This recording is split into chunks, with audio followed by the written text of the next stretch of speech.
देवसुतं देवं कंसचाणूरमर्दनं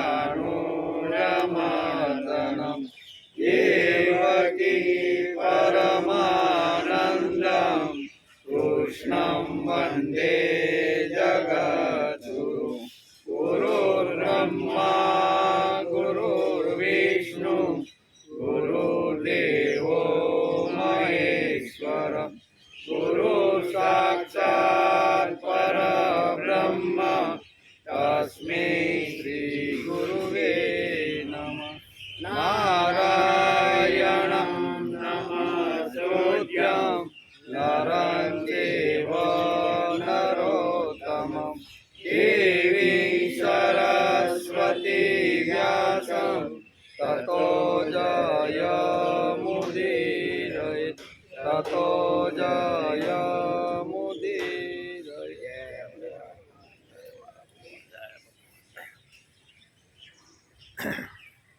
अति परप्रवीणं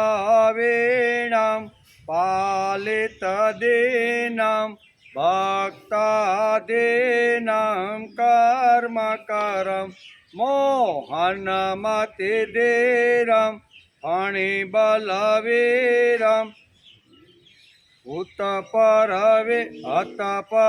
हतपरवीरं तरलतरं वल्लभव्रजरमणं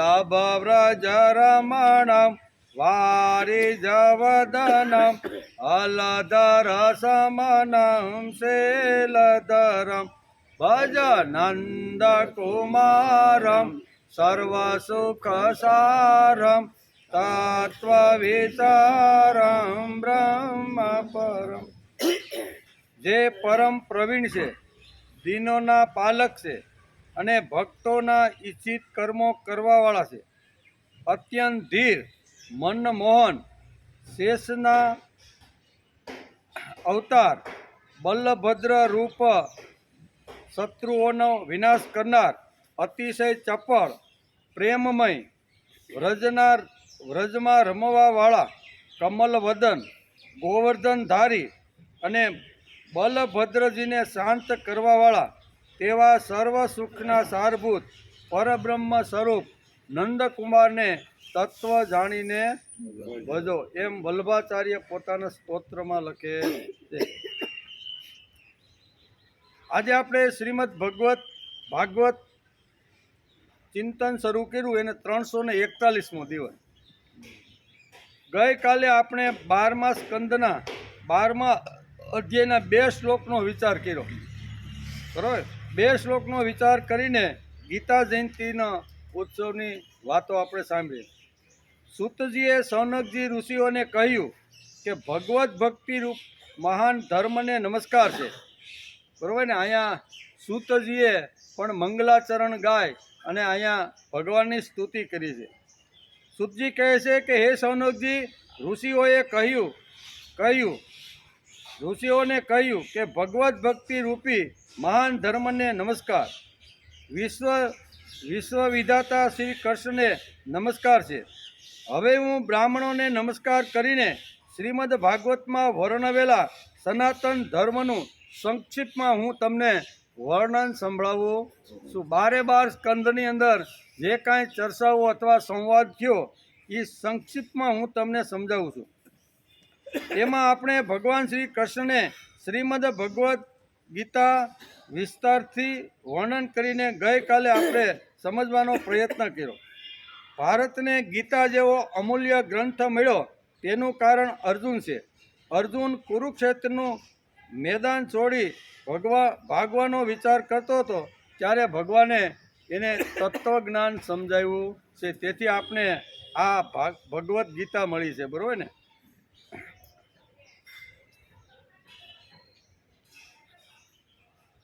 અધ્યાય 12મો શ્રીમદ ભાગવતની સંક્ષિપ્ત વિષય સુધી, એટલે 13 સ્કંધની અંદર આગળ આપણે જે કાંઈ અભ્યાસ કર્યો એની સૂચિ બતાવી છે, કયા અધ્યાયમાં કઈ કઈ વાત કરી છે, એટલે એનો આજે આપણે વિચાર કરવાનો છે. અત્ર બ્રહ્મ પરમ ગોયમ જગત પ્રભવાપ્યયમ જ્ઞાનંચ તદુપાખ્યાનમ પ્રોક્તમ વિજ્ઞાન સંયુતમ ભક્તિ યોગ સમાખ્યાતો વૈરાગ્યમ સ તદાશ્રય પરીક્ષિત મુખ્યપ્યાતમ નારદાખ્યાનમેવ ચ. સૂતજી કહે છે કે હે ઋષિઓ, હે સૌનકાદિક ઋષિઓ, આ મહાપુરુષના પ્રથમ સ્કંદમાં ભક્તિ યોગનું સારી રીતે નિરૂપણ કરવામાં. હવે 12 સ્કંદની અંદર અહીંયા જે વાતો અત્યાર સુધી આપણે 341 દિવસ સુધી જે અભ્યાસ કર્યો, હવે 12 સ્કંદનું સંક્ષિપ્તની અંદર સૂતજી અત્યારે સૌનાદિક ઋષિને સંભળાવે છે કે હે ઋષિઓ, આ મહાપુરાણના પ્રથમ સ્કંદમાં ભક્તિ યોગનું સારી રીતે નિરૂપણ કરવામાં આવ્યું છે અને સાથે સાથે ભક્તિ યોગથી ઉત્પન્ન થનારા અને તેને દ્રઢ કરનારા વૈરાગ્યનું પણ વર્ણન કરવામાં આવ્યું છે. પરીક્ષિતની કથા અને વ્યાસ નારદ સંવાદના પ્રસંગમાં નારદ ચિત્રનું પણ વર્ણન કરવામાં આવ્યું છે. શ્રીમદ ભાગવતનો પ્રથમ સ્કંદ, પ્રથમ અધ્યાય અને પ્રથમ શ્લોકની અંદર અહીંયા વ્યાસે ભગવાનનું મંગલાચરણ કર્યું છે. એ અહીં સૂતજી અત્યારે કહે છે કે શ્રીમદ ભાગવતની શરૂઆત કરતાં પહેલાં અહીંયા ભગવાન વ્યાસે પ્રથમ સ્કંદના પ્રથમ અધ્યાયના પ્રથમ શ્લોકની અંદર અહીંયા ભગવાનનું મંગલાચરણ કર્યું છે. મંગલાચરણમાં શું કીધું? જન્માદસ્ય યતોન્વયાદિતરત સ્વાર્થે સ્વવિઘ્ન સ્વરાટ તેને બ્રહ્મ હૃદય આદિ કવયે યાસોરય તેજો વારી હૃદય યથા વિનિમયો યત્ર ત્રિસર્ગો મૃષા ધામના સ્વેન સદા નિરાસ્તકુહુકમ સત્યમ પરમ ધીમઃ. આ મંગલાચરણમાં અહીંયા સૂતજી કહે છે કે પ્રથમ સ્કંદના પ્રથમ અધ્યાયની અંદર પ્રથમ શ્લોકની અંદર ભગવાન વ્યાસે અહીંયા મંગલાચરણ ગાય અને શ્રીમદ ભાગવતની શરૂઆત કરેલી છે. મંગલાચરણમાં શું ગાયું? તો કે જન્માધસ્ય યતોન્વય તીરથ સત્યમ પરમ ધીમહિ. શ્રીમદ ભાગવત વ્યાસની પ્રાસાદિક વાણી છે. એવી શ્રીમદ ભાગવત જે 12 સ્કંદ છે અને એના 18,000 જે શ્લોક છે ને, એ આપણા માટે પ્રાસાદિક વાણી છે. સતકર્મ કરીએ ત્યારે તેમાં વિઘ્ન આવે, એ વિઘ્નની નિવૃત્તિ માટે મંગલાચરણ કરવાનું હોય છે. કોઈ પણ સત્કાર્ય આપણે યજ્ઞ કરતા હોય, કોઈ પણ શુભ કાર્ય કરીએ, બરાબર, પછી ઘરનું વાસ્તુ લેવાનું હોય કે એનું શિલારોપણ, કોઈ પણ શુભ કામ કરીએ ત્યારે પ્રથમ મંગલાચરણ કરવાનું હોય છે. શા માટે? કે અમે જે શુભ કાર્ય કરી રહ્યા છીએ એમાં ભગવાન અમારું શુભ કાર્ય પૂર્ણ ન થાય ત્યાં સુધી અમને કોઈ વિઘ્ન આવે નહીં. તેથી દરેક જગ્યાએ આપણે મંગલાચરણ ઘણી વખત આપણે અહીંયા ભાગવતની અંદર પણ ઘણી જગ્યાએ મંગલાચરણનું વર્ણન કરવામાં આવ્યું છે. તેમાં વિઘ્ન આવે એ વિઘ્નની નિવૃત્તિ માટે મંગલાચરણ કરવાનું હોય છે. તેથી વ્યાસે પ્રથમ સ્કંદના પ્રથમ અધ્યાયના પ્રથમ શ્લોકની અંદર અહીંયા મંગલાચરણ કરેલું છે. એનો અર્થ એ થાય છે કે મંગલ હોય તેનું આચરણ કરવું. મંગલાચરણનું શું? જે મંગલ હોય, મંગલાચરણ એનું છૂટું પાડીએ તો મંગળ એટલે શુભ છે, મંગળ એટલે સારું. જે મંગળ છે, જે શુદ્ધ છે, જે પવિત્ર છે, એને મંગલાચરણ કહેવામાં આવે છે. આ દુનિયામાં મંગલ કોણ છે? તો કે પરમાત્મા. એના સિવાય આ દુનિયામાં કોઈ મંગલ નથી. આપણે જેટલું પરમાત્માનું ચિંતન, પરમાત્માનું ધ્યાન થશે એટલી ભગવાનની શક્તિ માણસની અંદર આવતી જાય. જેટલું માણસ ભક્તિ કરવા લાગે, ભક્તિ એટલે મન ભગવાનને અર્પણ કરું. મયેવ મન આધસ્ય મયી બુદ્ધિમ નિવેશય નિવશિષ્યસી મયેવ અત ઉર્ધ્વમ ન સંશય. ભક્તિનો અર્થ બહુ સ્પષ્ટ રીતે શ્રીમદ ભગવદ્ ગીતાએ ગાયો છે. ભાગવત પણ આ જ વાત સમજાવે છે કે જેમ જેમ માણસનું મન, માણસનું ચિત્ત ભગવાનની અંદર લાગવા માંડે અને ભગવાનની અંદર પરમાત્મામાં ચિત્ત એકાગ્ર જો થવા લાગે ને, તો અહીં કહે છે કે ચિંતન ધ્યાન ધરવા જેટલું વધારે લાગે એટલી ભગવાનની બધી શક્તિ ધ્યાન ધરનાની અંદર આવી રીતની આવી જાય છે. તેથી ધ્યાનનું મહત્ત્વ મંગલાચરણની અંદર અહીંયા પ્રથમ સમજાયું છે. આપણે જે કામ ઉપાડ્યું છે તેમાં તે શક્તિ આવે. તેથી મંગલાચરણ પણ બધું એટલે કે અમંગલ પણ બધું દૂર થાય એટલે સારા કામમાં મંગલાચરણ કરવામાં આવે છે. શ્રીમદ ભાગવત એ સારું કામ છે, બરાબર ને. એટલે અહીંયા વેદવ્યાસ પ્રથમ મંગલાચરણ આ પ્રથમ સ્કંદના પ્રથમ અધ્યાયના પ્રથમ શ્લોકની અંદર અહીં સુંદર મજાનું મંગલાચરણ કરે છે. પ્રત્યેક કાર્યમાં મંગલાચરણ કરવામાં આવે છે. ભાગવતમાં 3 મંગલાચરણ છે. પહેલા સ્કંદમાં વ્યાસનું મંગલાચરણ. શ્રીમદ ભાગવત આપણે અત્યાર સુધી અભ્યાસ કર્યો 12 સ્કંદનો 341 દિવસ, એમાં 3 વખત મંગલાચરણ આવ્યું છે. એમાં પ્રથમ આવ્યું છે શ્રીમદ ભાગવતના પ્રથમ સ્કંદના પ્રથમ અધ્યાયના પ્રથમ શ્લોકની અંદર વ્યાસે અહીંયા મંગલાચરણ કરેલું છે. બીજું આવ્યું છે બીજા સ્કંદના ચોથા અધ્યાયમાં સુખદેવજીનું, અને અંતે સમાપ્તિમાં સૂતજીએ મંગલાચરણ કરેલું છે. ભાગવતની અંદર 3 મંગલાચરણ આવે છે. એમ કે એટલે ઓછા નામે દિવસમાં 3 વાર પ્રભુનું મંગલાચરણ કરો, એમ ભાગવતકારનું કહેવું. શું છે? ઓછા નામે દિવસની અંદર 3 વાર મંગલાચરણ રોજ માણસ તરીકે જગતમાં જે માણસ આવ્યો છે એને 3 વખત મંગલાચરણ રોજ કરવું જોઈએ. એટલે ઓછા નામે દિવસમાં 3 વાર પ્રભુનું મંગલાચરણ કરો. સવારે, બપોરે અને રાત્રે સૂતા પહેલાં પ્રભુને યાદ કરો. આ મંગલાચરણનો અર્થ આ થાય છે કે હું જમવા બેસું, રાત્રે સુવા બેસું કે સવારે પથારીમાંથી ઉઠું ત્યારે માણસે મંગલાચરણ કરો. મંગલાચરણ એટલે પ્રભુને યાદ કરો. એનું હાવ ગુજરાતી ભાષાંતર કરવું હોય તો ભગવાનને આ અગત્યના 3 સમયમાં ભગવાનને યાદ કરવા જોઈએ. પ્રભુને યાદ કરો. વ્યાસના મંગલચરણમાં કહ્યું છે કે હું એવા ભગવાનને પગે લાગુ છું. આ કીધું ને કે આખું મંગલાચરણનો પ્રથમ જો શ્લોક જોઈએ તો અહીંયા વ્યાસ કહે છે હું કેવા ભગવાનને નમસ્કાર કરું છું. શ્રીમદ ભાગવતની શરૂઆત કરું છું અને આની અંદર 18,000 શ્લોકને 12 સ્કંદ મેં મૂકી રાખેલા છે. પણ એનું જ્યારે અહીંયા મંગલાચરણ કરીને જ્યારે એનું સ્તવન કરું છું ત્યારે કોને પહેલાં યાદ કરું છું તો કે સત્યમ પરમ ધીમહિ. શું કીધું? સત્યમ પરમ ધીમહિ. એટલે ઓછા નામે દિવસમાં ભગવાનને યાદ કરો. આવા ભગવાનને હું પગે લાગુ છું કે જે સત્યમ પરમ ધીમહિ છે. વેદવ્યાસ કેટલા અનાગ્રહી છે. આપણને ભાગવત વાંચ્યા પછી ખબર પડે છે કે અહીંયા કોઈ પ્રકારનો આગ્રહ રાખ્યો અનાગ્રહી. આપણે આની પહેલાં પણ વાત કરી હતી કે ભગવાન વ્યાસ કેટલા અનાગ્રહી છે. લખવા બેઠા છે ભાગવત, કહેવા બેઠા છે ભાગવત, કહેવા બેઠા છે ભગવાન કૃષ્ણની લીલા. બરાબર, મુખ્ય આખું જે ભાગવતની અંદર જે મૂળ જે વસ્તુ છે ને એ ભગવાનની લીલા, ભગવાન કૃષ્ણનું વર્ણન કરવા અત્યારે અહીંયા વ્યાસ જઈ રહ્યા છે. પણ વ્યાસ એમ કહેતા નથી કે હું કૃષ્ણને નમસ્કાર કરી અને શ્રીમદ ભાગવતની શરૂઆત કરું છું. આવું સત્યમ પરમ ધીમહિ. આવા ભગવાનને હું પગે લાગુ છું. વેદવ્યાસ કેટલા અનાગ્રહી છે.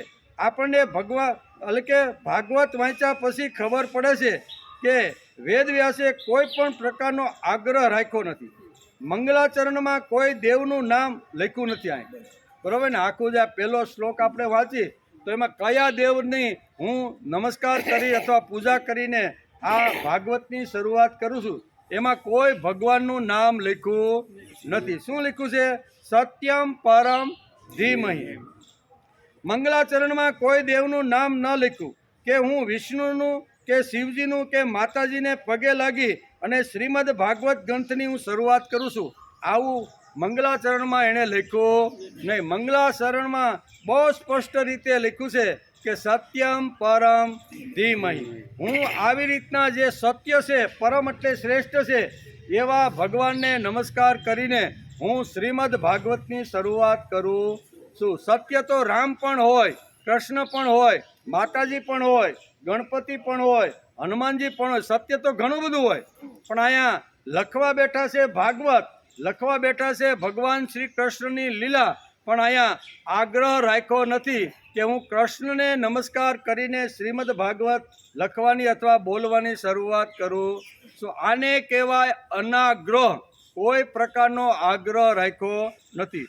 જે સત્ય છે, જે શાશ્વત છે, જે કાયમી છે, જે પરમ એટલે કે શ્રેષ્ઠ છે, અને ધીમહી એટલે બુદ્ધિથી જેનું ધ્યાન ધરી શકાય એવા સત્યમ પરમ ધીમહી ભગવાનને હું નમસ્કાર કરીને ભાગવત કહેવાની શરૂઆત કરું છું. અત્યારે સૂતજી અત્યારે જે 12 સ્કંદની અંદર જે આખું વિવરણ કર્યું છે ને, એ કે હવે હું સંક્ષિપ્તની અંદર તમે 12 સ્કંદની અંદર કયો કયો સંવાદ કોની કોની સાથે થયો છે એ ખાલી તમને હાઇલાઇટ આપું છું. એમ કરી અને સૂતજી અત્યારે નૈમિષારણ્યમાં સૌનકજી ઋષિને અત્યારે શ્રીમદ ભાગવતના પહેલા સ્કંદથી 12મા સ્કંદ સુધી આ વાત કરવાના છે.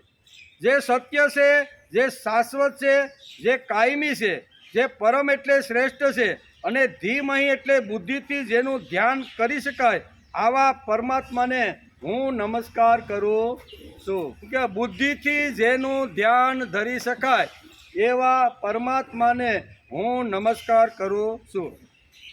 ભાગવતમાં બધું વર્ણન છે, બધું વર્ણન છે કૃષ્ણનું. કેવું આખે આખું આપણે વાંચ્યું ને, મોટા ભાગનું જે વર્ણન ભાગવતની અંદર આવે છે એ વર્ણન કોનું છે?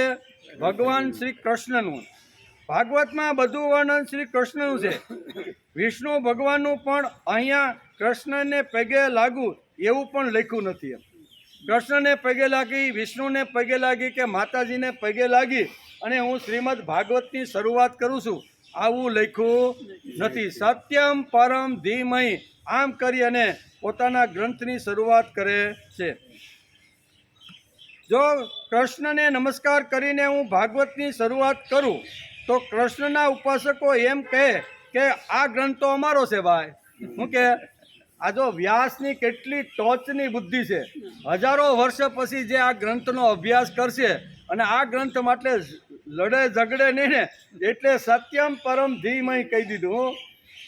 અને એ વખતે જો કદાચ એણે લખ્યું હોય તો કૃષ્ણને હું નમસ્કાર કરીને આ ગ્રંથની શરૂઆત કરું છું, તો વૈષ્ણવો બધા તૂટી પડે કે આ ગ્રંથ ઉપર તો અમારો અધિકાર છે. આમ કે નહીં.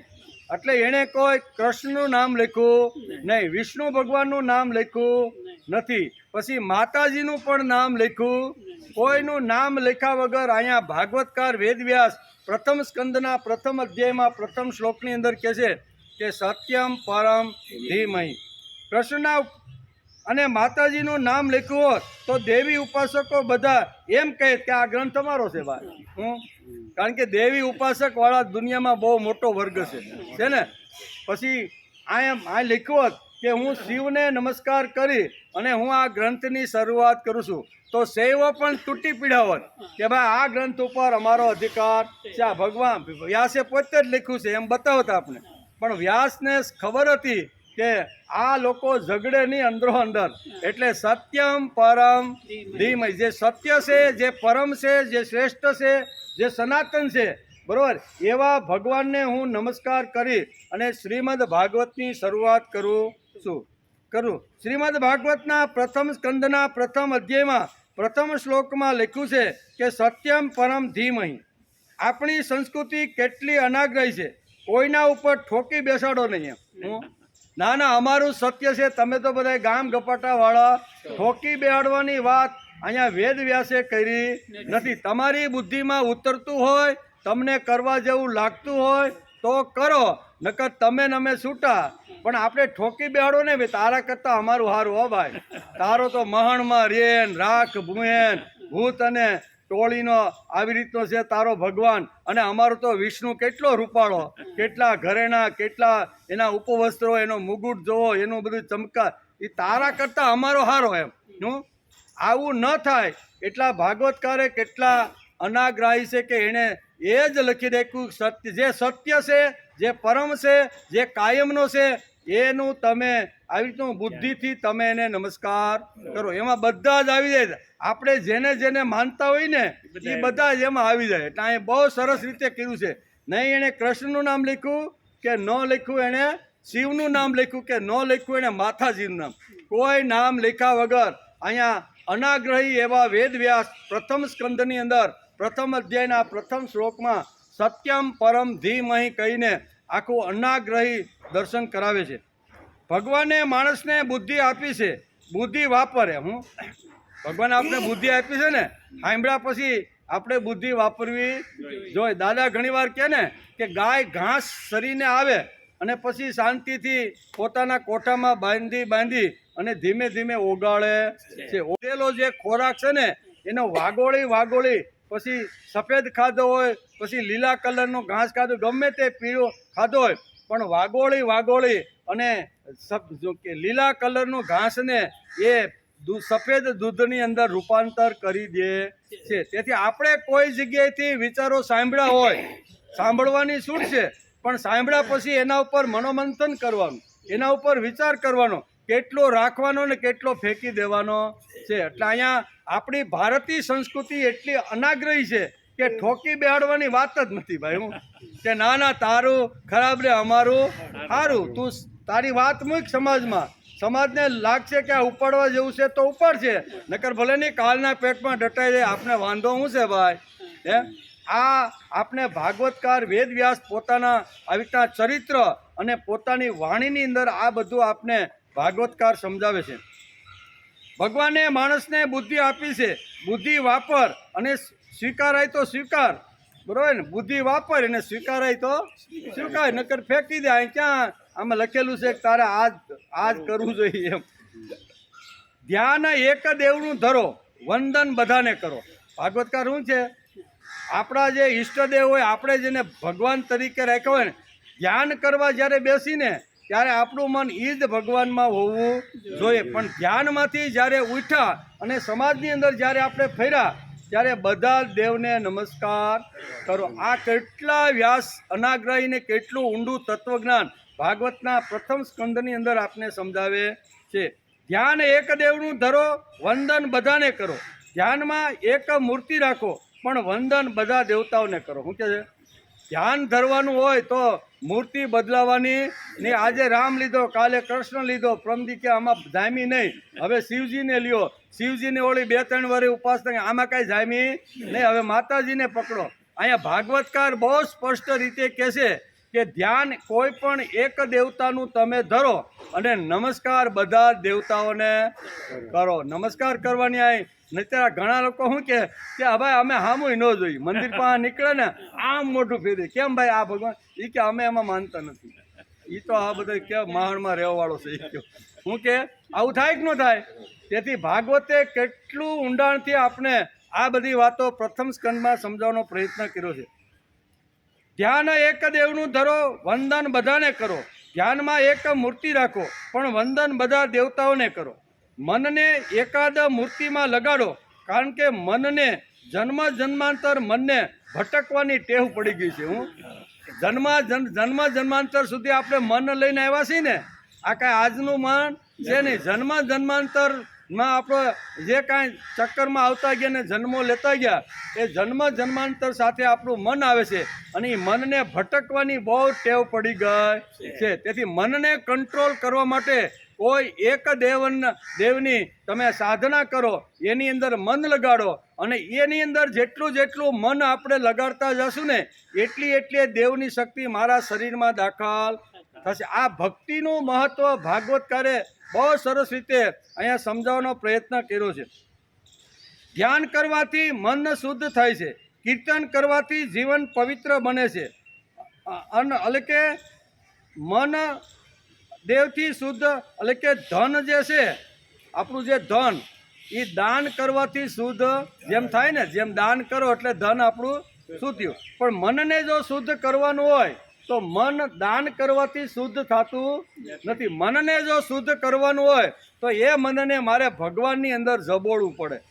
એમાં હું જે ભગવાનને માનતો હોય ને એ ભગવાનના શરીરની અંદર 15 મિનિટ, 20 મિનિટ, અડધો કલાક જેટલી આપણી તાકાત અને જેટલી આપણી શક્તિ હોય ને એ પ્રમાણે બોલવાનો માણસે પ્રયત્ન કરવો જોઈએ.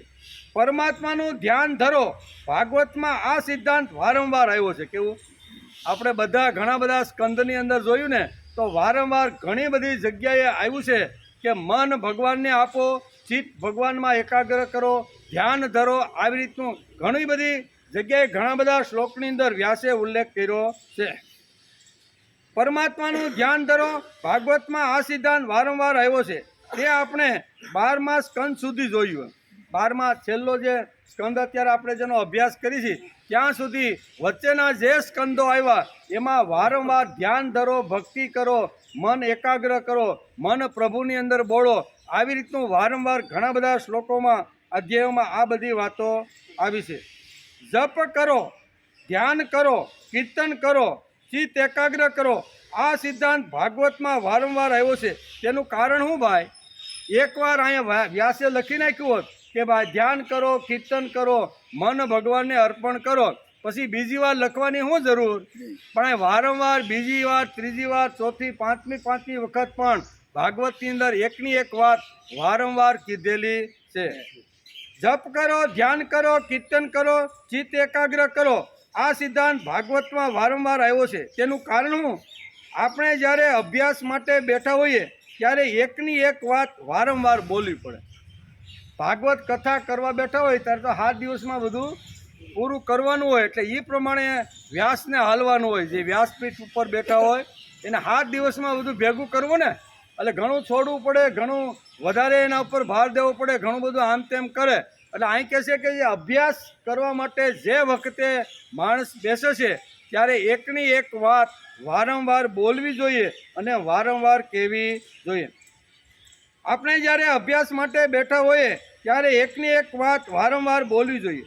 એ દોષ ગણવામાં આવતો અભ્યાસની અંદર એને દોષ કહેવાય ને. આખ્યાન વ્યાખ્યાન હોય ને, એમાં જો કોઈ આવી રીતનું આખ્યાન કે વ્યાખ્યાન આપવા માટે જાય ને તો એમાં એકની એક વાત બીજી વાર આવતી નથી. કારણ કે અડધો પોણો કલાક કે કલાક સુધી એને વ્યાખ્યાન આપીને જતું રહેવાનું છે.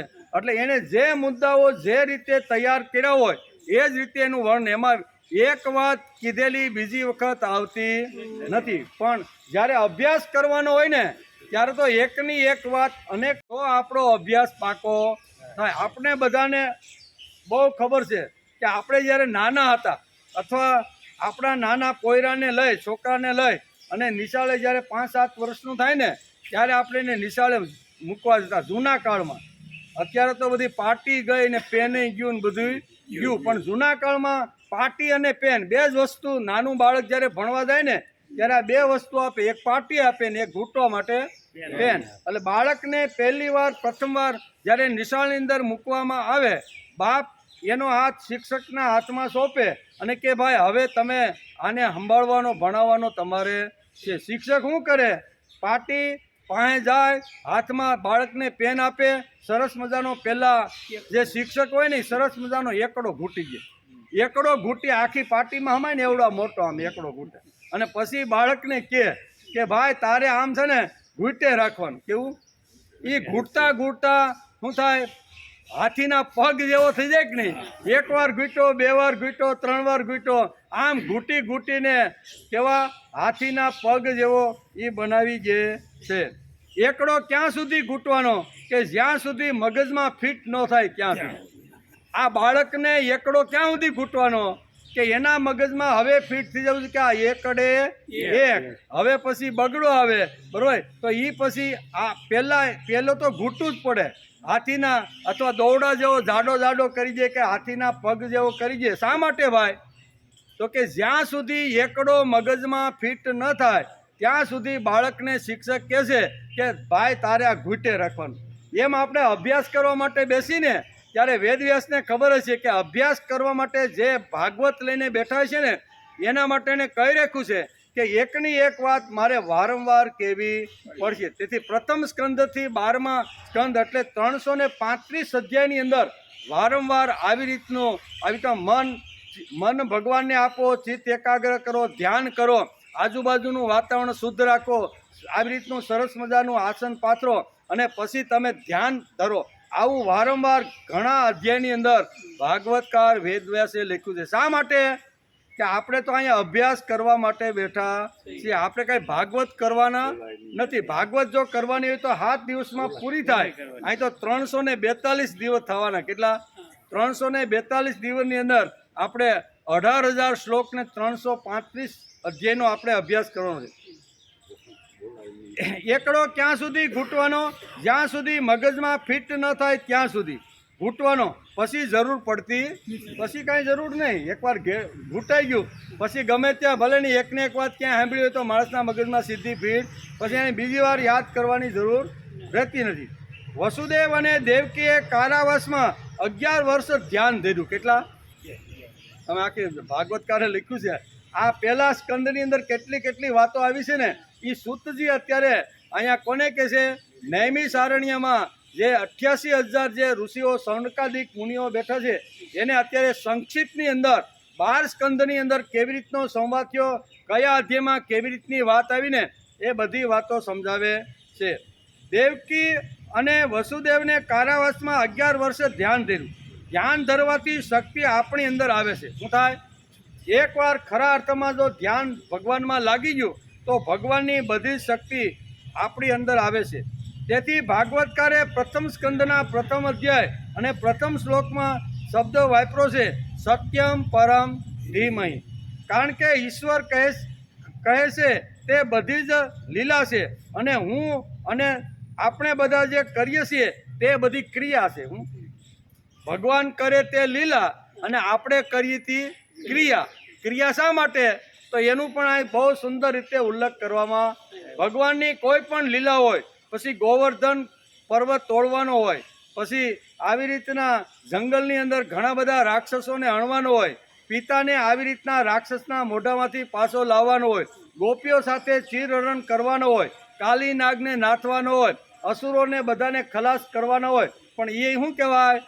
આ ભગવાનની લીલા છે. આપણે જો કરવા જઈએ તો એ આપણે કરીએ એને ક્રિયા કહેવાય અને ભગવાન કરે એને લીલા કહેવાય. આટલો ફરક છે ભાઈ, બહુ લાંબો ફરક નથી એમ.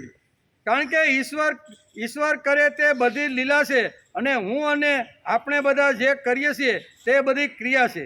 હું કરું એવું ઈશ્વરને અભિમાન નથી. એમ મેં કર્યું છે એવું ઈશ્વરને અભિમાન નથી. તેથી ઈશ્વર કરે તે લીલા અને આપણે કરીએ તે ક્રિયા. આટલું મોટું સર્જન કર્યા પછી ભગવાન કહે છે કે ભાઈ આ મારું કાંઈ નથી. ઋષિભી બહુધમ ગીતમ, બરોબર ને?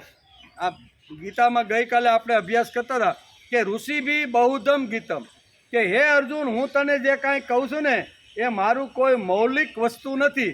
મેં વર્ષો પહેલાં ઋષિઓ પાસેથી જે કાંઈ સાંભળ્યું હતું ને એ જ વાત હું તને કહું છું. એટલે એને અર્થ એવો થાય કે કેનાર છે એની અંદર બિલકુલ અહંકાર કે અભિમાન નથી. આપણે તો થોડું કોઈનું ઉસીનું લાવ્યા હોય અને પછી બોલીએ અને પછી પોતાના નામે ચડાવી દઈએ.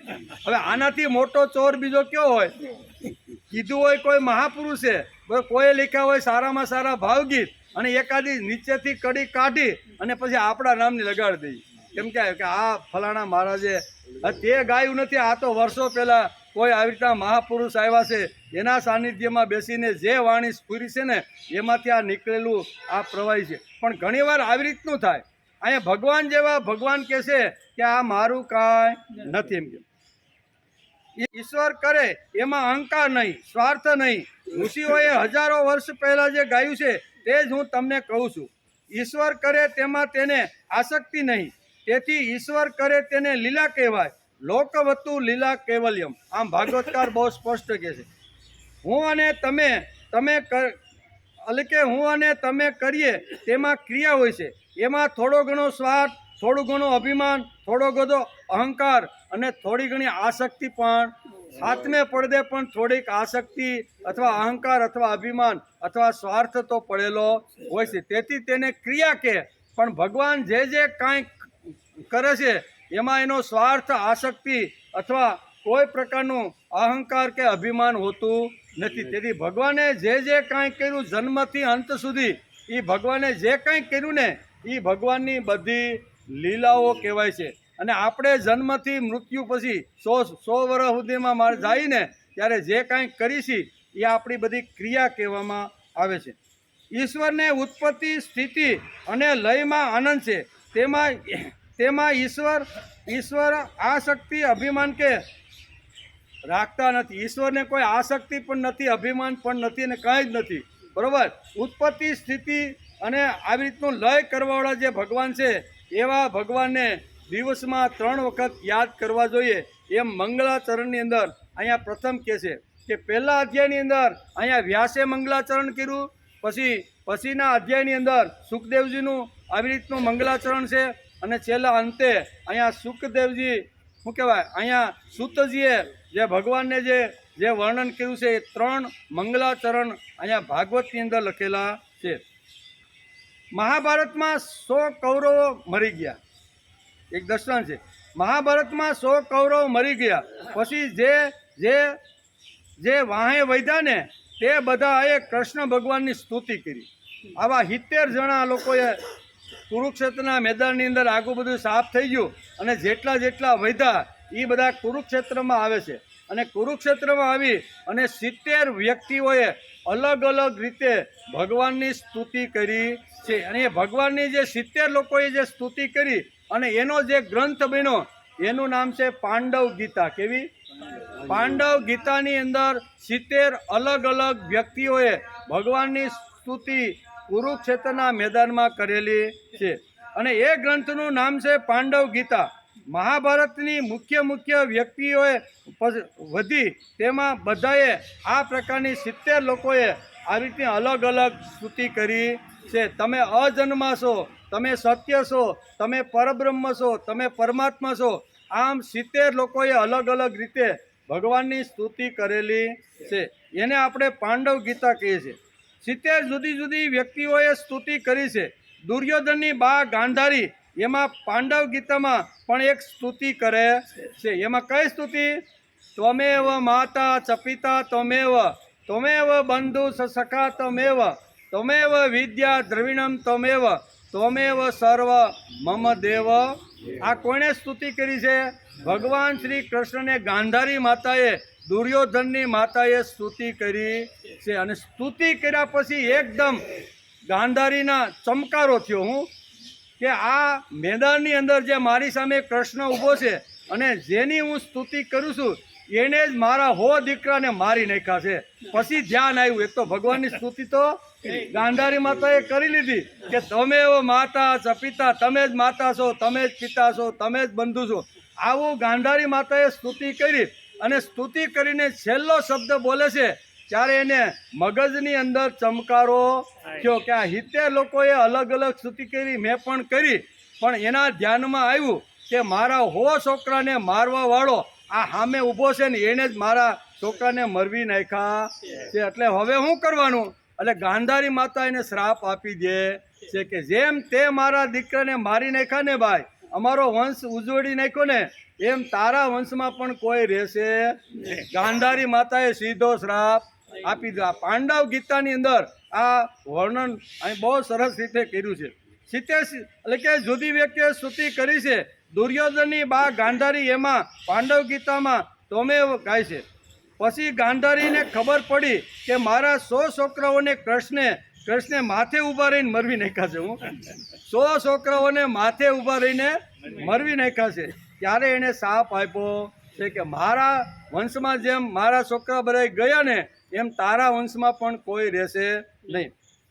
એના ઉપર વેદવ્યાસ કે મેં નજર નાખીને તો લેશ માત્ર પણ દુઃખ નથી કે આ ડોહીએ મને શ્રાપ આપીને મારા વંશનું સત્યાનાશ કાઢી નાખ્યું. એટલે જે આપણે બધાને ઉત્પત્તિ અને સ્થિતિમાં મજા આવે, પણ લયમાં કોઈને મજા આવે?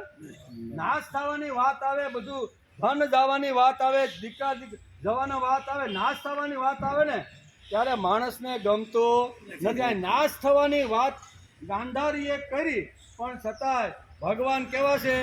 શાંતાકારમ ભુજગ શયનમ. એના ચહેરા ઉપર વેદવ્યાસ લખે છે કે લેશ માત્ર પણ એની અસર થાય નથી. આને કહેવાય ભગવાન. આવા ભગવાનને લેશ માત્ર આસક્તિ નથી, લેશ માત્ર આવી રીતનો અહંકાર નથી, અભિમાન નથી, અને તેથી એ જે કાંઈ કરી ગયા ને કર્યું એને બધાને લીલા કહેવામાં આવે છે. એમ કે છતાં મોઢા પરની એક પણ રેખા ના બદલી. એને લયમાં આનંદ છે. આપણે બધાને ઉત્પત્તિ ને સ્થિતિમાં આનંદ છે. આપણે સારું સારું બધું મળે, આપણો સંસાર સારો થાય, એમાં આપણે બધાને આનંદ આવે, પણ લયમાં આનંદ આવતો નહીં. લય થાય એટલે તો રો કકડાય, લય 2-5 ઘરે જાય એટલે તો બધા આપણા અવાજ બધા ચાલતા હોય છે. છતાં મોઢા પર આવી જ નહીં. મંદિરે દર્શન એટલા માટે કરવા જવાનું છે કે મંદિરમાં ભગવાનની અંદર આપણે જઈ, જે ભગવાનની અંદર હોય 5-10 મિનિટ એ મૂર્તિની અંદર આપણે ધ્યાન ધરવાનું, અને ધ્યાન ધરવાનું પછી આપણા પૂર્વજોએ લખી રાખ્યું, અને મંદિરની આજુબાજુમાં આગળ પાછળ ઓટલાઓ હોય. મંદિરમાંથી ભગવાનને નમસ્કાર કરી ધ્યાન ધરી અને જ્યારે બહાર આવે ને ત્યારે ઓટલા ઉપર બેસવાનું હોય છે.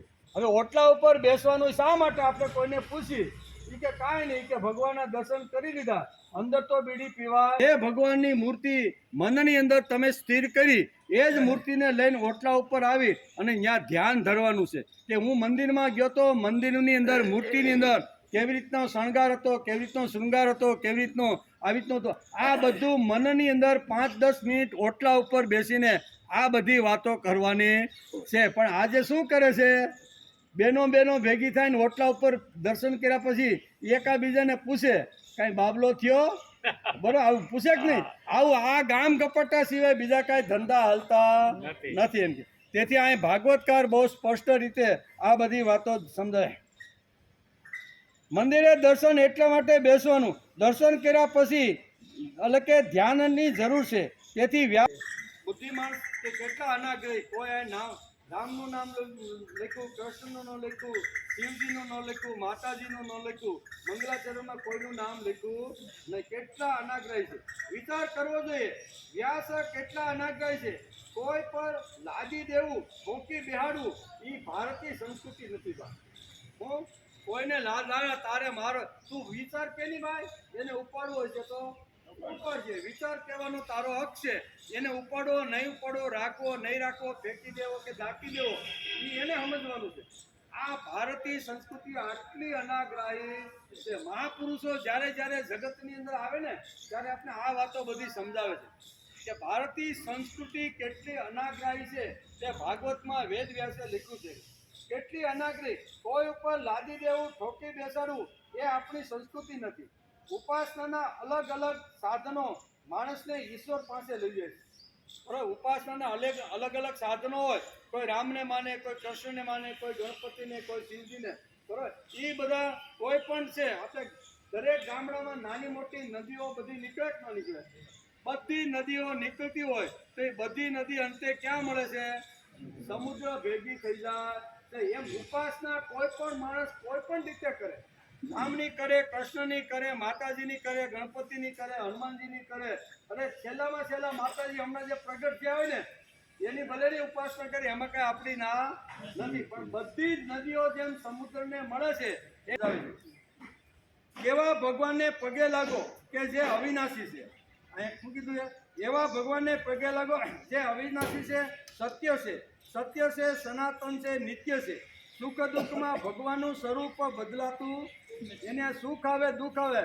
અહીં ગાંધારી માતાએ સાપ આપ્યો એ દુઃખ જ કહેવાય ને. પણ લેસ માત્ર એના ચહેરા ઉપર, અહીં ભાગવતકાર વેદવ્યાસ લખે છે કે ચહેરા ઉપર લેસ માત્ર દુઃખની રેખા જોવા મળે નહીં. પછી ટોચની આખા શું કહેવાય વૈભવ, સોનાના વૈભવ, દ્વારકા એટલે સોનાની નગરી, ઠાઠમાઠથી રહેવાનું. હજારો સેવકો એના કામ કરે, દાસ દાસીઓ કામ કરે. આટલી ટોચ ઉપર ગયા પછી પણ એને આવી રીતનો મારી પાસે વૈભવ છે એ પણ એને ધ્યાન ધરો. એટલે શ્રેષ્ઠ પરમ બુદ્ધિથી ધ્યાન ધરો. વ્યાસજીએ ભાગવતના પ્રથમ સ્કંદના પ્રથમ અધ્યાયમાં પ્રથમ શ્લોકની અંદર આવી રીતનું લખ્યું છે. એમ અત્યારે સુતજી અત્યારે કહે છે કે 12 સ્કંદની અંદર જે કાંઈ વિવરણ જે કાંઈ છે ને એ હું તમને સંક્ષિપ્તની અંદર સમજાવું. તો પ્રથમ અધ્યાય ખૂબ જ અગત્યનો છે. વ્યાસ અત્યારે એન્ટ્રી મંગલાચરણથી કરે છે. તેથી સુંદર મજાનું સત્યમ પરમ ધી કહી અને સુતજી મહારાજ એને સંક્ષિપ્તમાં આ વાત સમજાવે છે. બીજા શ્લોકમાં ભગવાનની પ્રસ્તાવના લખી છે. વિષય કયો? અધિકારી કોણ? ભાગવતનો અધિકારી કોણ અને ભાગવતનો વિષય કોણ? જ્યારે જો ભાગવત હોય ને તો કોણ છે? તો કે ડૉક્ટર કહેવાય. તો એની પાસે જાય તો આપણા કાંઈ દર્દ દુઃખ કાંઈ હોય એ આપણા દૂર થાય. પછી અહીંયા દરજી કેવો છે તો કે કપડાં સીવવામાં એક્સપર્ટ છે. તમારે ગમે તે ટાઈપના સીવા હોય તો એનો એક્સપર્ટ કહેવાય. તો આપણે કપડાં સીવા હોય તો કઈ ડૉક્ટર પાસે જવાય? ડૉક્ટર પાસે તો એની જેનો એક્સપર્ટ હોય એની પાસે આપણે જવું જોઈએ. આપણે જો વાળ કપાવવાના હોય સરસ મજાનું ઇતિહાસના એક્સપર્ટ છે. કારણ કે ઋષિઓએ તો ઉપનિષદો અને આવી રીતના જે ઉપનિષદો છે અને વેદો છે એ જ અભ્યાસ કરે છે, એ જ વાંચે છે. એમણે કોઈ દિવસ આવી રીતના પુરાણો સાંભળ્યા નથી. પણ છે જેથી 88,000 ઋષિઓ નૈમિષ આરણ્યની અંદર અહીંયા સૂતજીને અનેક પ્રશ્ન પૂછે છે. એ પ્રથમ અધ્યાયથી શરૂઆત કરી અને 12મા સ્કંદ સુધી આ બધી વાતો એમાં લખી છે. સૂતજી પુરાણના એક્સપર્ટ છે. જે વિષયમાં એક્સપર્ટ હોય તેની પાસે જ્ઞાન લેવા જવાય.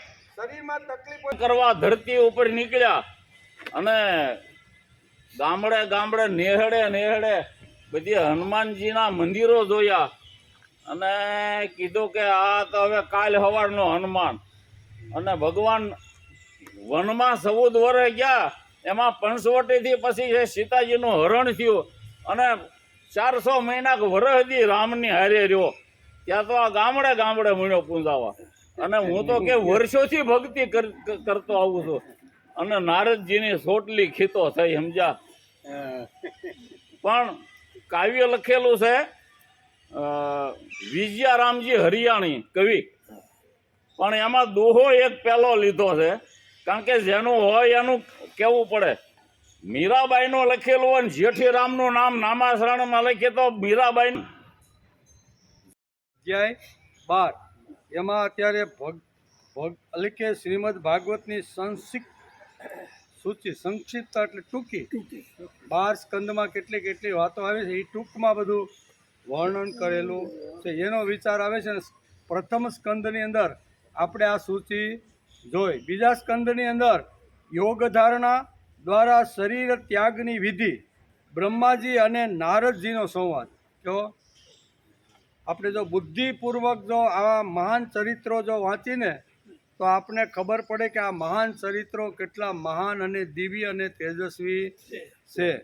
પણ ઘણા કવિઓએ પોતાની કલમ હાથમાં લઈ અને ગમે તેવું આવી રીતનું લખી નાખતા હોય છે. પણ નારદ જે છે ને એ નારદનું વર્ણન આપણે શું કહેવાય બીજા સ્કંદની અંદર જોતા હતા કે નારદ એટલે એક મહાન ચરિત્ર અને સંતનું ચરિત્ર ભાગવતકારે લખ્યું છે.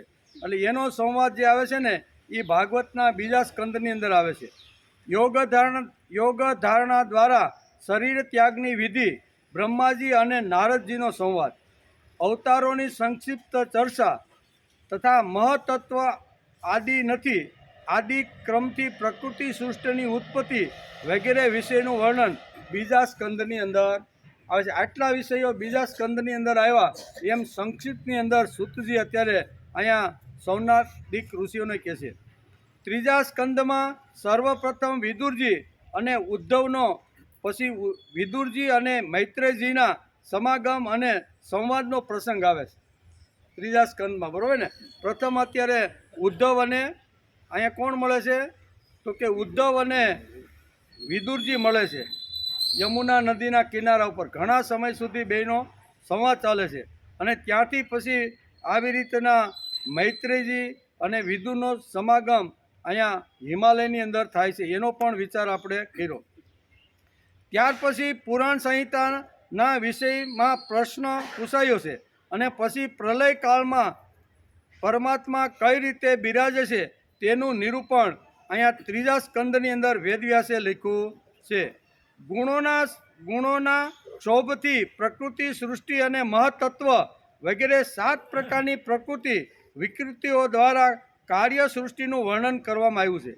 ત્યાર પછી બ્રહ્માંડની ઉત્પત્તિ અને તેના વિરાટ પુરુષનું સંક્ષિપ્તની અંદર વર્ણન કરવામાં આવ્યું છે.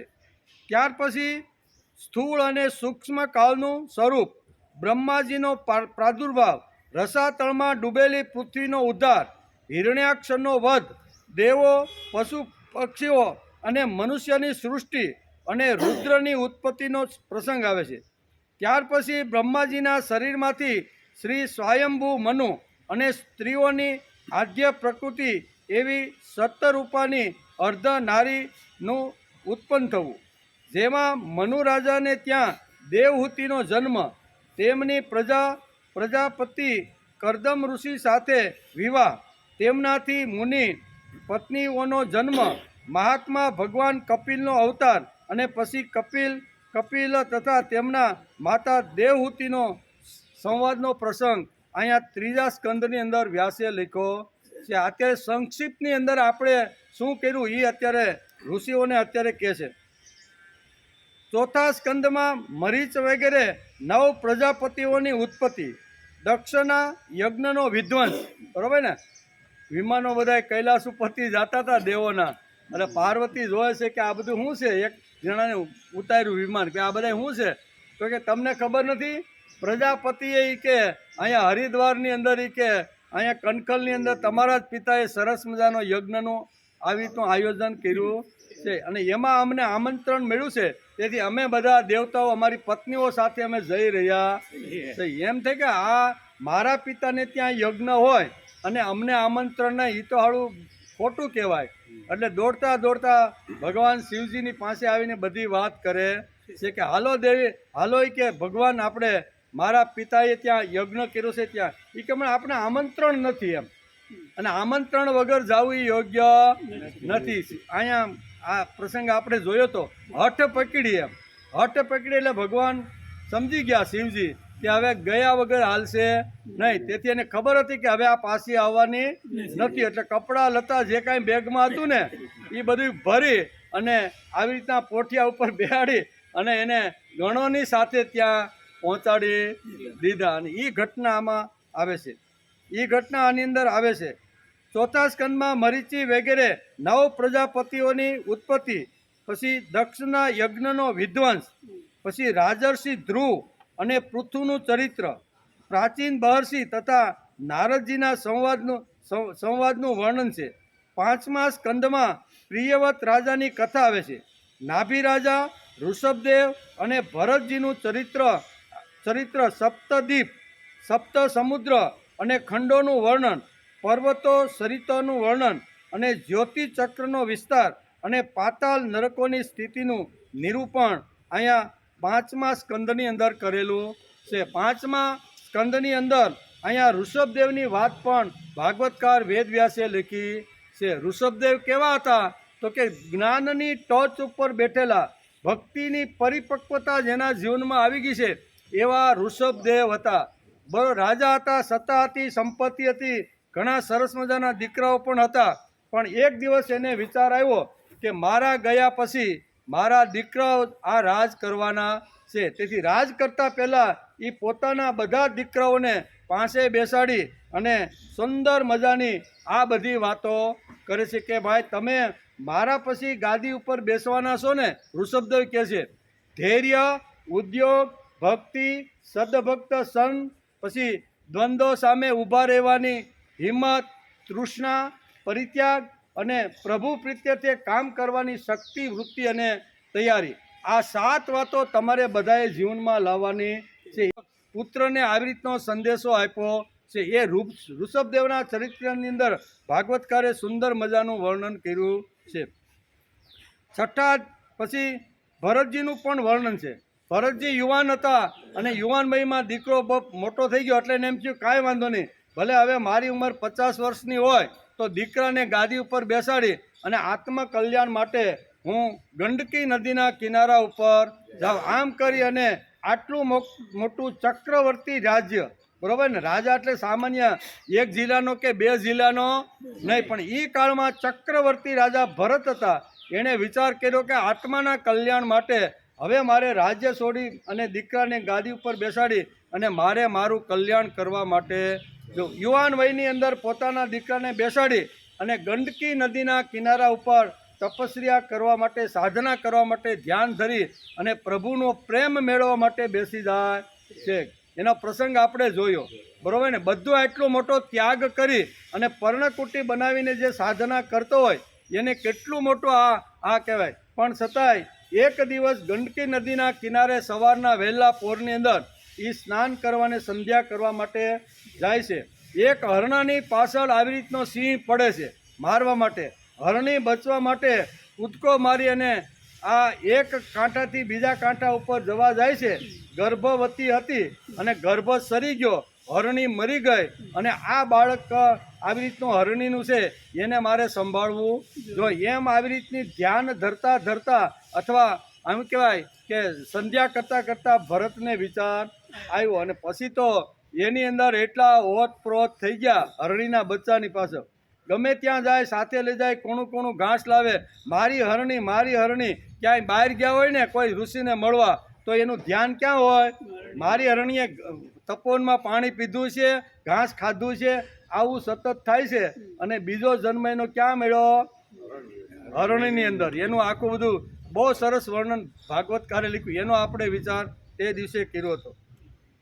એટલે કે ભરતનું ચરિત્ર, સપ્તદ્વીપ, સપ્ત સમુદ્ર ખંડોનું વર્ણન, પર્વતો સરિતાઓનું વર્ણન, જ્યોતિચક્ર, આ બધાનું વર્ણન અત્યારે 5મા સ્કંદમાં આવે છે. 6ઠ્ઠા સ્કંદમાં સૌનાકાદિક ઋષિઓ તમે સાંભળો એમ સુતજી કહે છે. 6ઠ્ઠા સ્કંદમાં પ્રચેતસોની દક્ષની ઉત્પત્તિ, દક્ષની પુત્રીઓની પ્રજા, દેવતાઓ, અસુરો અને મનુષ્યો, પશુઓ, પર્વતો અને પક્ષીઓના જન્મ કર્મ, વૃતાસુરની ઉત્પત્તિ અને તેનો ઉદ્ધાર, આ બધા 6ઠ્ઠા સ્કંદની અંદર આવે છે. 7મા સ્કંદના વિષયની અંદર કહેવામાં આવે છે કે આ સ્કંદમાં મુખ્યતઃ દૈત્યરાજ હિરણ્યાક્ષિપુ અને હિરણ્યાક્ષ એટલે કે હિરણ્યાક્ષિપુ અને હિરણ્યાક્ષના જન્મ કર્મ તથા દૈત્યોમાં સર્વશ્રેષ્ઠ મહાત્મા પ્રહલાદજીનું ઉત્તમ ચરિત્ર અહીંયા 7મા સ્કંદની અંદર વ્યાસે લખ્યું છે કે એમાં પ્રહલાદનું ચરિત્ર છે. હિરણ્યાક્ષને માર્યો, પાતાળમાં જઈને મારી અને જે ડૂબતી રહેલી જે પૃથ્વી જે પાતાળમાં ગઈ હતી ને એ ભગવાને આ રીતનો અવતાર ધારણ કરીને હિરણ્યાક્ષને મારીને પૃથ્વીને બહાર કાઢી, એનું વર્ણન આવે છે. અને હિરણ્યાક્ષને માર્યા પછી અહીંયા હિરણ્યાક્ષિપુને થાય છે કે મારા ભાઈને જેણે માર્યો છે ને એનો તો મારે કચડ ઘાણ કાઢી નાખવાનો છે. એટલે એકદમ નાસ્તિક બની એને ત્યાં આવી રીતનો દેવ જેવો પુત્રનો જન્મ થાય છે અને એનું નામ છે પ્રહલાદ. પ્રહલાદ આખો ભક્તિમય હતો, કારણ કે નારદના તપોની અંદર એની જે માતા હતી ને એનો જન્મ ત્યાં આ રીતના નારદના તપોવનમાં થયો હતો. એટલે બાળપણથી જ એને સંસ્કાર મળેલા હતા. અસુર જાતિમાં જન્મ હોવા છતાં દેવી વૃત્તિનો પ્રહલાદ થાય છે એમ ભાગવતકાર લખે છે. જન્મ ક્યાં થાય છે? દેવી વૃત્તિનો થાય છે. અને હતો કોણ? તો કે હિરણ્યાક્ષિપુનો પુત્ર. અસુરની અંદર પણ દેવ જેવા બાળકો જન્મે છે એમ ભાગવતકારને અહીંયા કહેવાનું છે. ધીમે ધીમે પ્રહલાદ રામનું નામ લઈ અને સમાજમાં ખૂબ જ સરસ કામ કરવા લાગ્યો. હિરણ્યાક્ષિપુ વિચારે છે કે હું જેનો વિરોધ કરું છું અથવા મારો જે આવી રીતનો દુશ્મન છે એનું જ નામ લઈને આ ચારે બાજુ રટણ કરતો રહે છે. તેથી કોઈ પણ હિસાબે મારે આને ખલાસ કરવો જોઈએ. સત્તા અને સંપત્તિ માટે માણસ શું કરી શકે છે ને એ ભાગવતમાં હિરણ્યાક્ષિપુના ચરિત્ર દ્વારા સમજાવવાનો પ્રયત્ન કર્યો છે. એકવાર સંપત્તિ, એકવાર ભોગ ભોગ ભોગ અને પછી ગમે તેવા જેટલા મારા ભોગની આડા જેટલા આવે ને એને મારો કાપો જેલમાં પૂરો, જેટલું કરવું પડે ને એટલું બધું કરવા માટે તૈયાર થાય છે. એનો વિચાર અહીંયા બહુ સરસ રીતે સમજાવવાનો 7મા સ્કંદમાં પ્રયત્ન કર્યો છે. 8મા સ્કંદની અંદર 8મા સ્કંદમાં મન્વંતરોની કથા આવે છે. ગજેન્દ્રનો મોક્ષ, જુદા જુદા મન્વંતરોમાં થનારા જગદીશ્વર ભગવાન વિષ્ણુના અવતારો, કૂર્મ, મત્સ્ય, વામન, ધન્વંતરી, હયગ્રીવ વગેરે અહીંયા 24 અવતારનું વર્ણન આ સ્કંદની અંદર કરવામાં આવ્યું છે. અમૃત પ્રાપ્તિ માટે દેવતાઓ અને દૈત્યોનું સમુદ્ર મંથન, દેવાસુર સંગ્રામ વગેરેનું અહીંયા સુંદર મજાનું વર્ણન ભાગવતકારે લખ્યું છે. દેવ અને દાનવોનું યુદ્ધ તો વારંવાર થતું રહેલું છે. તેથી ભગવાને પણ ગીતાના 16મા અધ્યાયમાં દેવાસુર સંપત્તિ વિભાગ યોગ નામનો આખો કર્યો છે. એમાં દેવ અને આસુરી સંપત્તિના લોકોનું વર્ણન છે. પ્રથમ 3 શ્લોક લઈ 16મા અધ્યાયના તો પ્રથમ 3 શ્લોકની અંદર અહીંયા દેવી વૃત્તિના માણસો કેવી રીતના હોય છે ને એનું વર્ણન કરેલું છે. અને બાકીના શ્લોકની અંદર આસુરી સંપત્તિના જીવો કેવા હોય છે એ અહીંયા વર્ણન કરેલું છે. એટલે દેવ અને દૈત્યનું આવી રીતનું યુદ્ધ થાય છે અને યુદ્ધની અંદર અહીંયા દેવો પરાજિત થઈ જાય છે. પરાજિત થયેલા દેવ ભગવાન પાસે આવે છે. ભગવાન એને માર્ગદર્શન આપે છે કે તમે એક આયોજન કરો અને એ આયોજનની અંદર તમે દૈત્યોને મોટા ભાવ બનાવી દો. કેવા? તમારે એને મોટા ભાવ બનાવવાના. તો તમારે જે કરવાનું હોય ને એના વિરુદ્ધમાં તમારે એ ઉપાડવાનું. એટલે એ કે અમે થોડા કાંઈ આવી રીતના, અને દૈત્યો સાથે આવી રીતની મિટિંગો કરે છે અને મિટિંગોમાં કરે છે કે આપણે અમૃત જો પ્રાપ્ત કરવાનું હોય તો આપણે સાથે મળીને સમુદ્રનું વલોવીને તો એમાંથી બધા રત્નો નીકળે. એવું બધું નક્કી થયું અને નક્કી કરતાં કરતાં એણે કીધું કે આવી રીતનું સમુદ્રનું મંથન કરવાનું હોય તો એમાં રવાઈ પણ જોઈ અને પેલું નેતર પણ જોઈ. તો નેતર કોને બનાવશું? તો કે આ શું કહેવાય, કાળી નાગ ને શું કહીએ આપણે, શેષ વાસુકી. વાસુકી નાગને આપણે બનાવીશું. અને દેવો કે છે, દેવોએ શું કીધું કે ભાઈ અમે મોટા માણસ ગમે એમ તોય અમે મોઢા પાસે રહેવું કે હું ભગવાને એને શીખવાડ્યું હતું ને તમારે જે ન કરવાનું હોય ને એની વિરુદ્ધમાં તમારે. ત્યારે દૈત્યો કે તમે કાંઈ આવી રીતે અમે સહી કે અમે મોઢા પાસે રહેવું કે પૂછડે તમારે રહેવાનું. આમ કરીને સમુદ્ર મંથન થાય છે. એ અત્યારે આ નવમા સ્કંદની અંદર વ્યાસે લખ્યું છે અને એમાંથી અલગ અલગ પ્રકારના રત્નો બધા નીકળે છે. બરોબર ને? એનું સુંદર મજાનું વર્ણન છે. ત્યાર પછી અહીંયા કહે છે નવમા સ્કંદમાં મુખ્યત્વે રાજવંશોનું વર્ણન છે.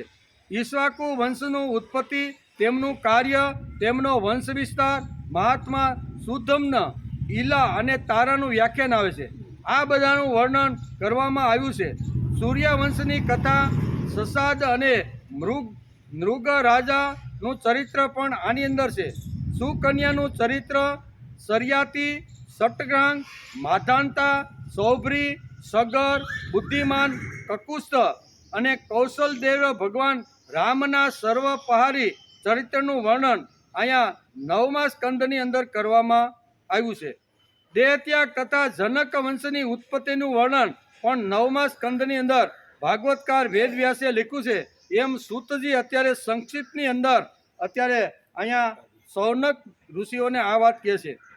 ભૃગુવંશીઓમાં શ્રેષ્ઠ પરશુરામજી દ્વારા ક્ષત્રિયોનો સહાર, ચંદ્રવંશી રાજા પુરુવર, યયાતિ, નહુસુ, દુષ્યંત, નંદન, ભરત, સંતનુ અને તેમના પુત્ર ભીષ્મ વગેરેની સંક્ષિપ્ત કથાઓ પણ નવમા સ્કંદમાં છે. અંતમાં યયાતિના મોટા પુત્ર યદુનો વંશ વિસ્તાર કહેવામાં આવ્યો છે અને એમાં ભગવાનનો જન્મ થયો છે. 10મા સ્કંદની અંદર સૌનકાદિક ઋષિઓ આ જ યદુવંશમાં જગતપતિ ભગવાન શ્રી કૃષ્ણે અવતાર લીધો. 10મા સ્કંદની અંદર કે અવતાર લીધો. તેમણે અનેક અસુરોનો સંહાર કર્યો. તેમની લીલાઓ અપાર છે. તેમ છતાં 10મા સ્કંદમાં તેમનું થોડું વર્ણન કરવામાં આવ્યું છે. વસુદેવ દેવકીજીને ત્યાં તેમનું પ્રાગટ્ય, ગોકુલમાં નંદ બાવાને ઘેર જઈ મોટા થવા, પૂતનાના પ્રાણોનું દૂધની સાથે પાન કરવું, ગાડામાં ભરાયેલા સક્ટાસુરનો વધ કરવો, તૃણાવ્રત, બગાસુર, વત્સાસુરનો વધ કરવો, ધેનુકાસુરને સપરિવાર અને પ્રમલાસુરનો સંહાર કરવો, દાવા નળમાં ફસાયેલા ગોવળોની રક્ષા કરવી, કાલિય નાગનું દમન, અજગરના મોઢામાંથી નંદ બાવાને છોડાવવા. આ બધું જ વર્ણન 10મા સ્કંદની અંદર ભાગવતકારે લખ્યું છે. એમ અત્યારે સૂતજી અત્યારે 10મા સ્કંદનું વર્ણન કરતા આ બધી વાતો લખે. દાવા નળમાં ફસાયેલા એટલે કે ગોવળોની રક્ષા કરી, કાલી નાગનું દમન કર્યું, અજગરના મોઢામાંથી નંદ બાવાને છોડાવ્યા. ત્યાર પછી ગોપીઓને ભગવાનને પતિ રૂપે પ્રાપ્ત કરવા માટે વ્રત કર્યું અને ભગવાન શ્રી કૃષ્ણે પ્રસન્ન થઈને તેમને ઈષ્ટ વરદાન આપ્યું. ભગવાને યજ્ઞ પત્નીઓ પર કૃપા કરી તેમના પતિદેવ બ્રાહ્મણોને બહુ પશ્ચાતાપ થયો. એ પણ અહીં છે. બ્રાહ્મણો જંગલની અંદર યજ્ઞ કરતા હતા. ભગવાન તો દરરોજ ભાથું તો સાથે લઈ જાય, ટિફિન ગાયો ચારવા માટે જાય ને ત્યારે ગોવાળી સાથે બધું લઈને તો જતા હતા. પણ એને એમ થયું કે આ બ્રાહ્મણો અહીંયા યજ્ઞ કરે છે જંગલમાં, તો આપણે પણ જરીક એને પૂછી લઈ અને 2-3 ગોવાળિયાને મોકલે છે કે તમે અહીંયા આ જે ઋષિઓ શું કહેવાય આ બધા જે યજ્ઞ બ્રાહ્મણો યજ્ઞ કરે છે એની પાસે જાઓ અને તમારે એમ કહેવાનું કે ભાઈ અમે ભૂખ્યા થયા છીએ, અમને ખાવાનું આપો એમ. એ આ ગયા છે અને એ વખતે બ્રાહ્મણોએ એને ના કહી દીધી છે. પછી ગોવાળ બ્રાહ્મણોની પત્નીની પાસે આ બધા જાય છે કે ભાઈ તમારા પતિદેવ યજ્ઞ કરે છે પણ અમને બહુ ભૂખ લાગી હતી પણ આણે અમને ના પાડી દીધી છે. પછી શું કહેવાય એની બ્રાહ્મણની પત્નીઓ સાથે એને આવી રીતનું ખાવાનું પણ મળે. એની કથા પણ ભાગવતકારે બહુ સરસ લખી છે. ગોવર્ધન ધારણ લીલા કર્યા પછી ઇન્દ્ર અને કામધેનુએ આવીને ભગવાનનો યજ્ઞાભિષેક કર્યો, એટલે કે યજ્ઞાભિષેક કર્યો. શરદ ઋતુની રાત્રિમાં વ્રજસુંદરની સાથે રાસક્રીડા કરી. દુષ્ટ શંખસૂર, અરિષ્ટાસુર અને કેસીનો વધ કર્યો.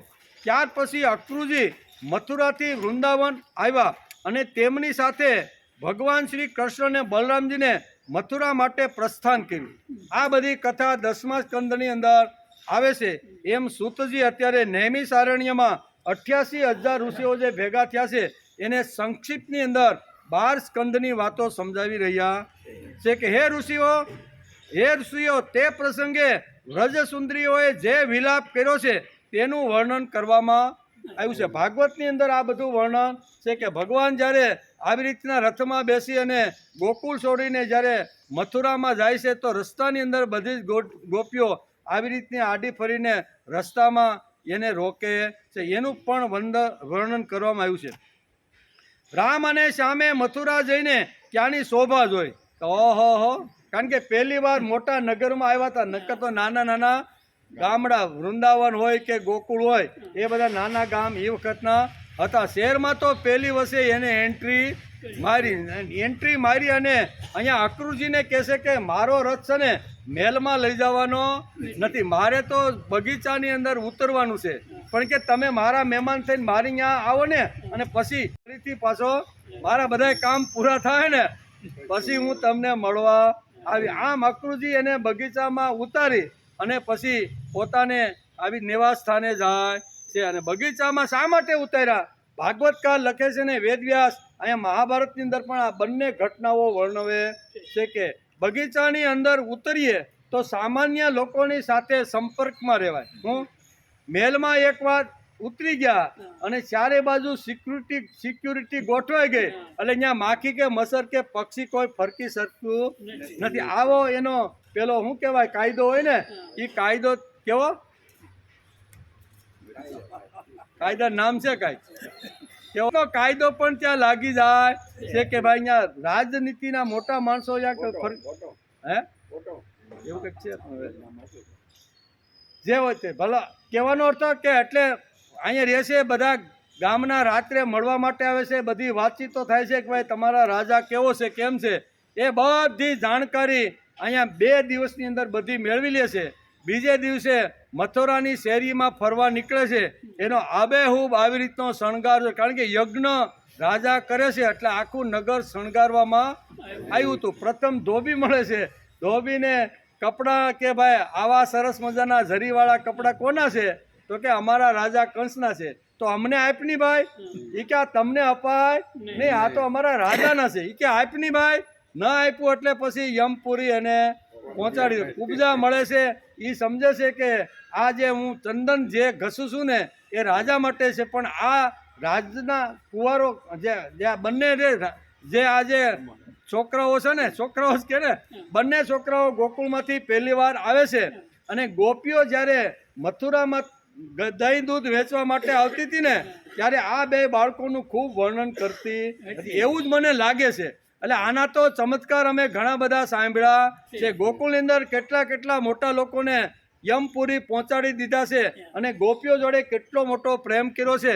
નાના ગોપાળો જે નાના હોય એને પણ પ્રેમ આપીને પોતાના જેવા બનાવવાનો પ્રયત્ન કર્યો છે. એટલે એના ગુણનું વર્ણન તો ગોપીઓએ ક્યારનું અહીંયા ઘેરે કરી દીધું હતું. તેથી કુબજા સમજી ગઈ કે જે ગોપીઓ દહીં દૂધ વેચવા માટે અમારા ઘરે આવે છે અને દૂધ દહીં આપીને જે વર્ણન કરે છે ને એ જ આ 2 બાળકો હોવા જોઈએ. તેથી એને ચંદન આપી અને સરસ મજાનું સુગંધિત પદાર્થ આપીએ.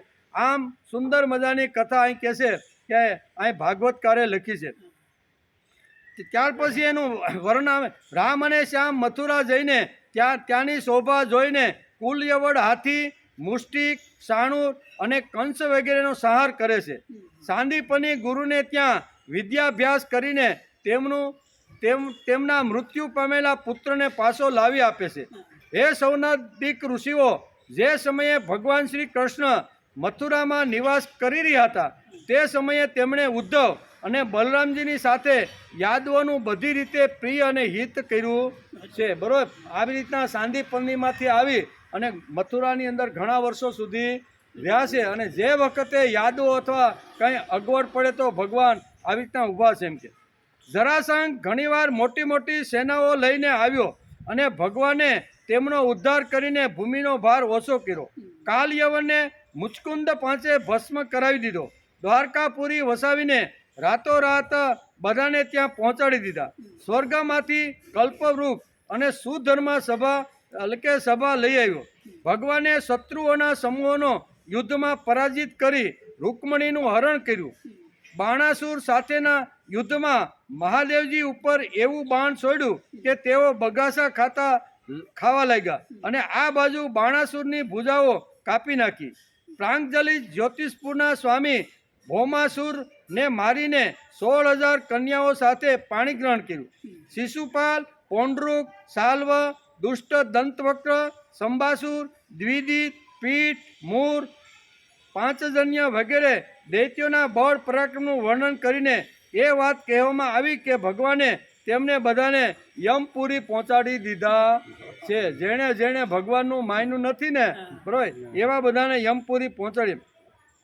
ભગવાને ચક્ર દ્વારા એટલે કે કાશીને બાળી નાખ્યું અને પછી તેમણે મહાભારતના યુદ્ધમાં પાંડવો દ્વારા પૃથ્વીનો બહુ મોટો ભાર ઉતારી નાખ્યો છે. ભાગવતકાર વેદવ્યાસ લખે છે અને સૂતજી અત્યારે સંક્ષિપ્તની અંદર અત્યારે અહીંયા 10 સ્કંદ સુધી આ બધી વાતો કરે છે. છેલ્લે અહીંયા સૂતજી કહે છે કે હે સૌનક ઋષિઓ, કે જે વખતે પૌંડ્રક નામનો એક અસુર હતો એણે શ્રી કૃષ્ણનું રૂપ ધારણ કરી લીધું. બધે જગ્યાએ ફરે, મુગુટ પણ કૃષ્ણ જેવો, ચક્ર હાથમાં પણ એના જેવું, પિતાંબરી પહેરી હોય તો એવું, મોજડી, જે કાંઈ આખો જે ભગવાનનો આબેહૂબ કોઈ જોવે ને તો બેયને ભેગા ઊભા રાખે ને તો આપણે પણ વર્તી ન કે હાચો કૃષ્ણ કોણ છે.